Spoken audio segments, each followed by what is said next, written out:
নমস্কার, আমার রাউত স্পিচ এই অর্থ সংক্রান্ত ইউটিউব চ্যানেলে নতুন ভিডিওতে সবাইকে স্বাগত।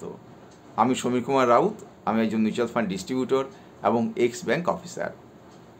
আমার আজকে আলোচনা বিষয় হচ্ছে যে মিউচুয়াল ফান্ডের fund of fund, FOF, fund of fund.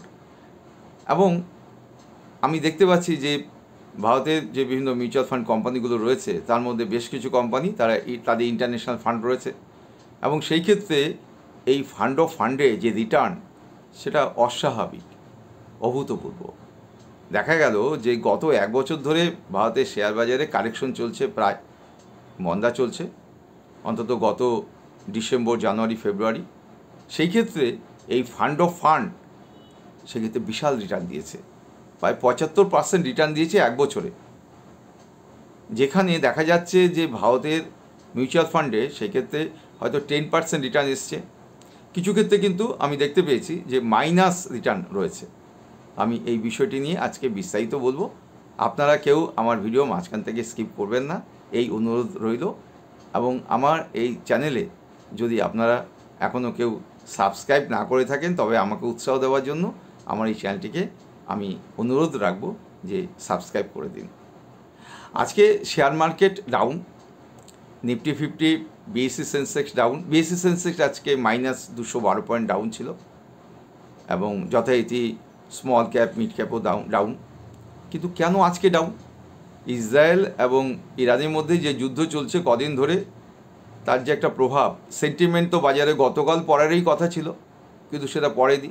কারণ বাজার প্রথমে একটু থমকে দাঁড়ালো, বাজার আস্তে আস্তে বেড়ে গেছে। এবং আপনারা দেখবেন যে গতকাল বিভিন্ন শেয়ারের দাম বা মিউচুয়াল ফান্ডের বিভিন্ন স্কিমে যে ন্যাপ, নেট অ্যাসেট ভ্যালু, অতটা বাড়েনি, কিন্তু বাজার পজিটিভ ছিল। আজকে কিন্তু বিভিন্ন ঘটনা ঘটেছে, তার ফলে বিভিন্ন নেগেটিভ একটা সেন্টিমেন্ট বাজারে এসছে, খুব ঘোরালো ব্যাপার। সেটা হচ্ছে যে আজকে যে কানাডার যে আলবার্তাতে যে G7 যে সামিট চলছে, আজকে তার শেষ দিন, 16 এবং 17 দুদিন ব্যাপী চলছে। সেখানে সমস্ত মেম্বাররা তারা সিদ্ধান্ত নিয়েছেন, জয়েন্ট স্টেটমেন্ট করেছেন যে Iran can't have the nuclear weapon, এবং ইরানকেই তারা দায়ী করছেন এই যুদ্ধের জন্য। এদিকে আমেরিকান প্রেসিডেন্ট ডোনাল্ড ট্রাম্প তিনি বলেছেন যে ইরানের রাজধানী তেহরান থেকে সবাইকে চলে যেতে হবে, খালি করে দিতে হবে। এই সেন্টিমেন্টটা কিন্তু বাজারে এসছে। এবং আপনারা জানেন যে গত অন্তত 20-25 দিন আগেও দেখা গেছে যে ব্যারেল পিছু সেই ক্ষেত্রে অপরিশোধিত তেলের দাম ছিল $61 থেকে $62, আজকে সেটা দাঁড়িয়েছে $73 ব্যারেল পিছু। অনেকটাই দাম বেড়েছে, এবং সেটা তো অবশ্যই একটা নেগেটিভ সেন্টিমেন্ট। এদিকে দেখা যাচ্ছে যে বিমান ভাড়াও অনেকটা বেড়ে গেছে, যে ইউরোপে যে বিমানগুলো যাচ্ছে, কারণ অনেকটা পথ ঘুরে যেতে হচ্ছে। এই সমস্ত যে মিশ্র প্রতিক্রিয়া বাজারে পড়েছে। এদিকে যদি ইন্ডিয়ান ইকোনমি ধরুন, সেখানে কিন্তু পজিটিভ ব্যাপার আছে, ফলে বাজার কিন্তু ডাউন হবে না, এই সেন্টিমেন্টগুলো বাজারে আসবেই।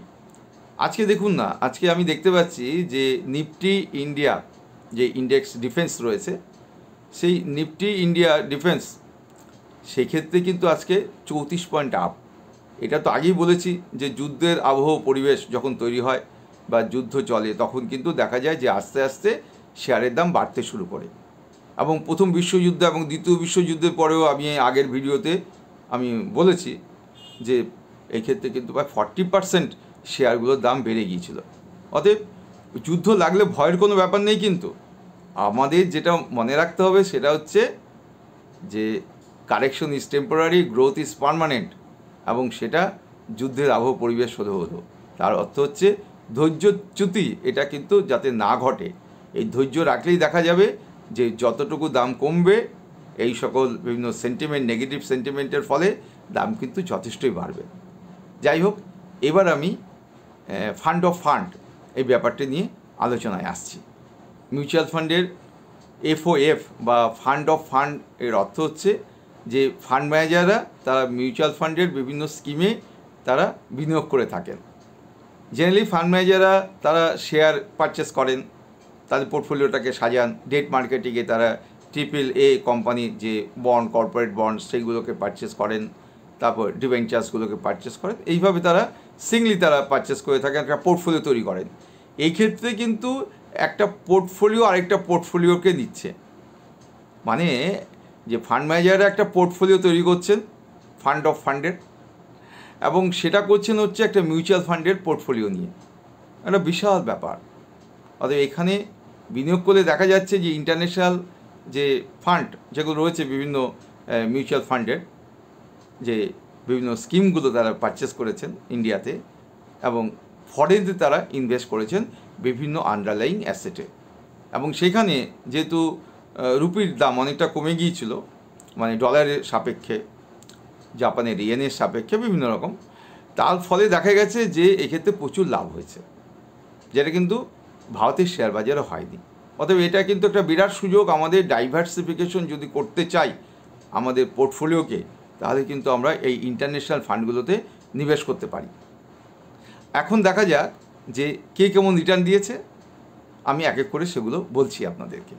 গত এক বছরে এই ইন্টারন্যাশনাল ফান্ডগুলো কেমন রিটার্ন দিল। মোট 67টি গ্লোবাল ফান্ড রয়েছে, তার মধ্যে দেখা যাচ্ছে যে ডিএসপি ওয়ার্ল্ড গোল্ড FOF এরা দিয়েছে 73.6%, Mirae Asset Hang Seng tech ETF FOF তারা দিয়েছে 52.53%, Nippon India ETF Hang Seng BEES 39.71%। বুঝতেই পারছেন যে রিটার্ন কতটা বেশি। তবে FOF বা ফান্ড অফ ফান্ডে বিনিয়োগের আগে আপনাকে কারেন্সি রিস্ক রয়েছে, বিভিন্ন দেশের রেগুলেটরি রিস্ক রয়েছে, এইগুলো কিন্তু আগে থেকে বুঝে তবে বিনিয়োগ করা উচিত।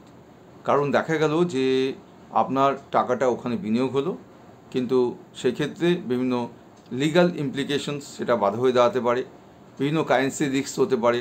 মানে আমাদের যে রুপি তার তুলনায় অন্য অন্য দেশের যে কারেন্সিগুলো রয়েছে সেগুলো স্ট্রঙ্গার কিনা সেগুলো দেখতে হবে, কারণ রুপিটাকে একটু ডাউন হতে হবে। তার মধ্যে তো বিজনেস করে লাভ করে তো কিছুটা অংশ আছেই, কিন্তু একটা কারেন্সির যে ডিফারেন্সটা রয়েছে, যে কারেন্সি কোনো জায়গায় যে দুর্বল রয়েছে, কোনো জায়গায় স্ট্রং রয়েছে, শক্তিশালী রয়েছে, সেই বিষয় কিন্তু দেখে আপনাকে তবে কিন্তু এই ক্ষেত্রে বিনিয়োগ করা উচিত। এবছর দেখা গেল যে ইন্ডিয়ান কারেন্সি সেক্ষেত্রে দুর্বল, ওদের লাভ হয়ে গেল, বা যে ক্ষেত্রে মানে যেসব জায়গায় বিনিয়োগ হচ্ছে বিদেশের বিভিন্ন শেয়ার মার্কেট বা যে সকল জায়গায় এই ফান্ড ম্যানেজাররা বিনিয়োগ করেছেন, সেটা কিন্তু আপনাকে আগে থেকে একটা স্টাডি করে নিতে হবে। কারণ অনেক ক্ষেত্রে কিন্তু সেক্ষেত্রে অত লাভ নাও হতে পারে এবং লোকসানও কিন্তু হতে পারে, কারণ বিভিন্ন ব্যারিয়ার থাকতে পারে বিভিন্ন দেশের। সেই ক্ষেত্রে কিন্তু আপনার ফান্ডের যে ভ্যালু সেটা কিন্তু ততটা নাও বাড়তে পারে, এগুলো দেখতে হবে। যাই হোক, মোটামুটি দেখা যাচ্ছে যে ফান্ড অফ ফান্ডের ক্ষেত্রে অনেকটাই তারা বিদেশে বিভিন্ন যে ভালো ভালো এক্সপিরিয়েন্সড বিভিন্ন মাল্টিপল যে ফান্ড ম্যানেজার্স তারা রয়েছেন এক্ষেত্রে এগুলো দেখার জন্য। অতএব আশা করি যে FOF এ বিনিয়োগ করলে এখন লাভই হবে। ফান্ড অফ ফান্ড নিয়ে কোনো প্রশ্ন মনে যদি জাগে তাহলে কমেন্ট করে জানান, এবং আজকের ভিডিওটা কেমন লাগলো সেটাও আপনারা কমেন্ট করে জানাবেন। এবং আমি আর দু একদিনের মধ্যেই আরও একটি মিউচুয়াল ফান্ড সংক্রান্ত ভিডিও নিয়ে আপনাদের কাছে হাজির হব। আমার এই চ্যানেলটিতে যদি আপনারা এখনও সাবস্ক্রাইব না করে থাকেন, আমি আপনাদের অনুরোধ করব যে আপনারা আমার এই চ্যানেলটিকে ভালোবেসে উৎসাহ দেওয়ার জন্য চ্যানেলটিকে সাবস্ক্রাইব করে দিন। আপনারা ভালো থাকুন, সুস্থ থাকুন।